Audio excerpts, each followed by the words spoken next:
Nah, kita langsung mendengarkan begitu ya tanggapan dari Bang Hanta melihat dengan adanya pernyataan dari Bu Puan. Kemudian Anda melihat bagaimana nih menyimbolkan duet nasionalis agamis ini akankah juga mungkin merekonsiliasikan polarisasi yang selama ini ada gitu loh?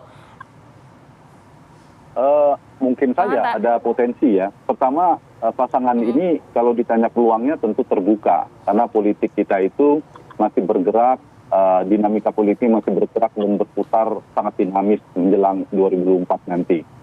Mbak Puan Maharani itu unggul ada dua fase ya, kandidasi atau pencalonan, dan kedua adalah eleksi atau election pemenangan. Dalam pertarungan politik itu ada dua itu. Mbak Puan Maharani itu unggul dalam fase kandidasi atau pencalonan karena sudah memegang tiket sebagai putri mahkota Ibu Megawati, pemegang hak veto, veto player di PDI Perjuangan yang bisa mencalonkan sendiri. Yang kedua, kalau kita bicara Anies Baswedan unggul dalam eleksi karena memiliki modal popularitas dan elektabilitas selain nama Ganjar Pranowo dan Prabowo Subianto. Itu kalau digabungkan itu saling melengkapi. Ditambah tadi baik disampaikan oleh Bang Effendi maupun Mas Willy soal kombinasi dua ceruk basis yang berbeda, yaitu religius dan nasionalis yang kemudian digabungkan. Meskipun tantangannya pendukungnya ini kan seperti air dan minyak yang sulit disatukan. Polarisasi itu bisa terjadi, tapi saya ingin menjawab pertanyaan tadi, bisa jadi mereka kebingungan tetapi mencari idola-idola baru. Saya kira begitu. Yang kedua, saya membacanya, wacana ini dimunculkan oleh Mbak Puan Maharani itu bisa dibaca sebagai strategi politik untuk meninggikan posisi tawar politik Mbak Puan. Karena Mbak Puan yang memegang tiket, saya tidak harus dengan Pak Prabowo loh, saya bisa dengan Ganjar Pranowo yang juga santer kemarin diisukan, kemudian saya juga bisa dengan Anies Baswedan, kira-kira begitu. Sehingga dengan demikian alternatif politik atau opsi-opsi politiknya lebih besar. Dengan demikian maka karena pemegang tiket, posisi tawarnya relatif menguat.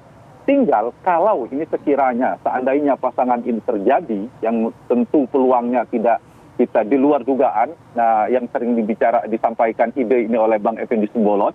Nah, kalau ini terjadi pertanyaannya siapa lawannya? Lawan itu bisa muncul, orang kan kebingungan. Tadinya persepsinya kan Anies itu lawannya PDI Perjuangan. Persepsi yang bergerak, kira-kira begitu. Mainstream berpikirnya.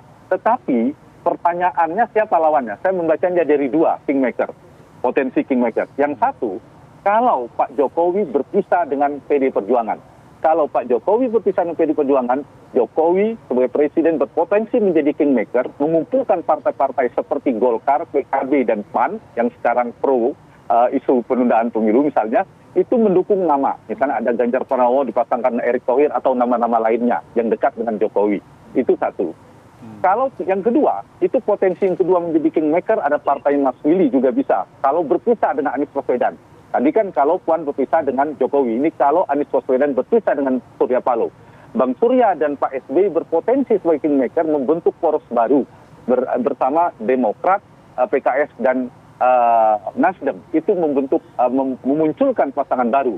Nah, bisa jadi itu muncul lawan dari Anies dan Puan.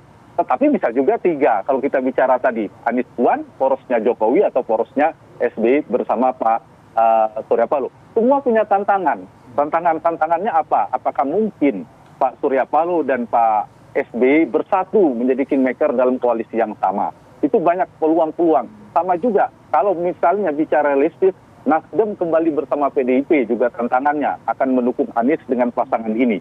Jadi saya kira ujungnya terakhir dari partai-partai ini akan melakukan kalkulasi secara realistis, yaitu mana pasangan yang bisa bertarung, berpotensi memenangkan pertarungan. Jadi jangan kaget, kita tidak perlu terkejut. Sekarang juga Pak Prabowo bergabung dalam pemerintahan dan seterusnya.